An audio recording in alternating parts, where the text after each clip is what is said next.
Welcome back to AFTV. We're here with Christian. We've just witnessed Arsenal concede for the first time in, 9 games? Conceded twice. Yeah. Sunderland 2, Arsenal 2. Now, I can just tell by the look on your face. How are you feeling? I'm going to be honest, I'm gutted. This hurts. Like you say, it was 8 clean sheets in a row, 10 wins in a row. And I don't expect Arsenal to win every single game. I don't expect us to win every game from now till the end of the season. I knew there'd be some bad results. There'd be a blip. I just didn't think it would be this game. You know, I think it's a bad result because if you want to win the league, if you want to be considered as one of the best teams in Europe, if you want to be champions, if you want to win Champions Leagues and Premier Leagues, you need to be beating newly promoted sides. I know Sunderland have had a good start to the season, and I've given them respect. Granit Xhaka, Mukiele, these kind of players, I understand it. But you need to be taking 3 points today, especially when you go 2-1 up. So I'm sensing that you're more disappointed because it's Sunderland rather than the fact that we was a goal to the good going into the last few minutes. I'm disappointed because it's a 3 points that you should be taking. 100%. I made my own video the other day saying this, I think, is our biggest game of the season so far. Not because it's Sunderland, not because of anything else, but because we need this 3 points, because the run we've got coming up is huge, and Manchester City and Liverpool are playing each other tomorrow. This is a massive chance to extend that gap. Now, what I'm not going to do is turn on the team and start shouting about this and that. I thought it was a good performance in that second half. I thought it was really good in that second half, considering the first half wasn't that great. I'm sure we'll get into it. But putting in that second half performance, the goal from Bukayo Saka I thought was a fantastic finish on his right foot. The goal from Trossard, what a goal. Amazing. But then just to completely wipe that away, make it essentially meaningless and drop 2 points against Sunderland, who, like I said, I've given respect to them, but I don't think Sunderland are going to be up there at the end of the season. So if we don't win a title and we lose it by a point or two, and Sunderland finish where I assume they'll finish, again, I'm giving them respect, but I don't think they'll be up there come 35, 38 games. This is going to look like a terrible result, and I think it is a terrible result. Like I said, I feel gutted. What happens tomorrow in that City-Liverpool game will probably change my mood a little bit. Maybe it shouldn't. Maybe I should just focus on us, but I'm a fan. You know, I'm not in the changing room. I'm not a player. I'm not Arteta. I'm allowed to look at other games. That's what you do as fans. You look at what's going on around the league. You look at the points gap between us and them. If City win tomorrow now, it's 4 points. You know, if Liverpool win, it's 5, and the gap doesn't look that big. Then we've got Spurs coming up, Chelsea away. You know, there's some tough games coming up. I still think we'll win it. I still am confident, but it hurts today, man. Yeah, I can listen. We were talking on the watch along, and I said that for me, I feel more disappointed than gutted, but I can understand. There's a bit of PTSD with previous title challenges we've had, and we've gone to grounds like Sunderland and messed up. So I can understand the disappointment. I can understand people being upset, but you know, it is one of them. You're not going to win every game. Yeah. And Sunderland, let's be honest, they did make a fight of it. We thought they would make it tough for Arsenal, and they did.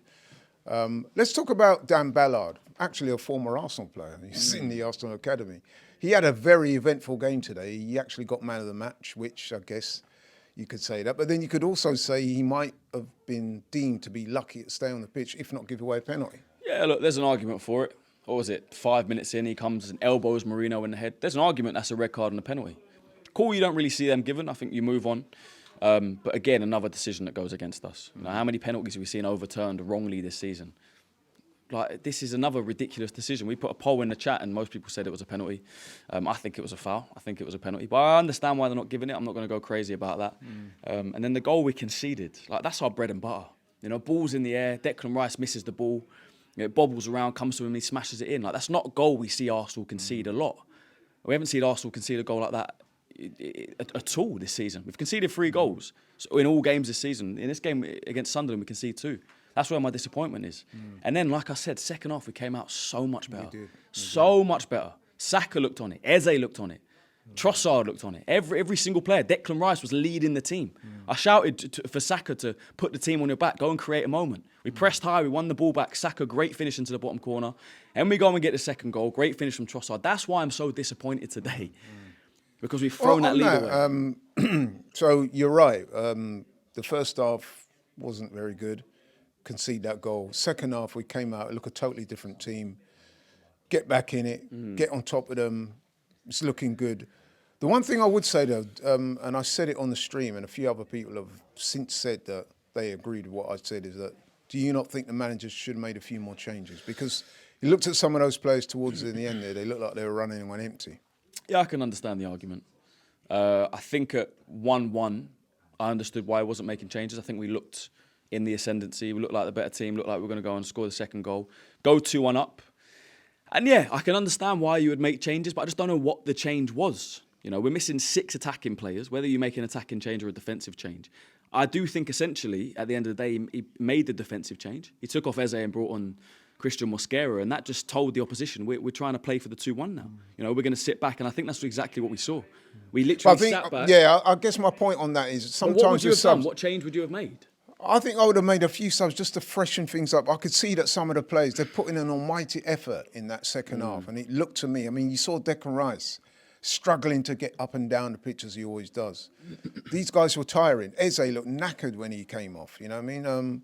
But anyway, listen, I don't want to make too much of it. It's just a point. No, but I understand the point. Yeah. We had 5 subs to make. We made 1. Yeah. And essentially we've dropped points. So you can criticise that. I get it. But I just think on the game state, from what I was watching, I understood it. But now looking back, it's easy to reflect and say, well, you should have made 2 or 3 more because they were blowing. If you go and win the game 2-1, do you know what I mean? It's a completely different story. So I don't think that making the changes made the difference. You know, essentially, again, it was another ball into the box that we didn't deal with. David Raya doesn't need to come off his line. And that's where we can see. That was poor, wasn't it? Terrible, terrible. Again, I'm not going to get on Raya's back. That was a real comedy of errors. Yeah. I mean, Gabriel, I don't know what happened there. I don't know what he's doing. He didn't get close enough to Brobbey. Yeah. And it's a good The finish. goalkeeper comes out. He didn't even really look at where the ball was going. And yeah, I don't know, man. How worried are you by this result? I mean, obviously City and Liverpool play tomorrow. Are you getting PTSD, or is it one of them where you think we'll be fine? It's just the disappointment of the day. How do you think that this is going to mean much in the final analysis? We don't know yet. It could do. You know, look at 23-24. We lost out on the title by 1 point. You know, sometimes turning draws into wins, or not letting 3 points and winning positions turn into draws can make all the difference. So hopefully it doesn't. You know, the PTSD is in me because essentially we've gone for the title 3 years in a row now and we haven't won it. Like I said, I still believe in this team. I still think we'll hopefully kick on and win something big this season. But I can't help but be disappointed, man. So hopefully it doesn't mean anything. Hopefully at the end of the season. And that is the key, you see. Yeah, of course it is. Disappointment, not gutted. Yeah. Well, hopefully it doesn't make a difference, Lou. Honestly, I hope we look back eventually and we say that was a decent point, you know, and it didn't make the difference. But if we miss out on the league title by a point or 2, this could have, you know, made all the difference today. Okay, Christian. Cheers, mate. Don't forget, join us on the 14th, Friday the 14th of November. We're going to be doing a 12-hour live stream. 12 hours. Continuous, right? To raise money for the victims of Hurricane Melissa in Jamaica. There's a lot of people down there have been suffering. So come, join us. We're going to raise money. It's going to be chaos. We are raising money for 12 hours. What we got? I know something that you cannot believe. Jamaica, we have a charity stream. You know that way there, man. You know that way there. Come on, fam. Join us on Friday. It's going to be mayhem.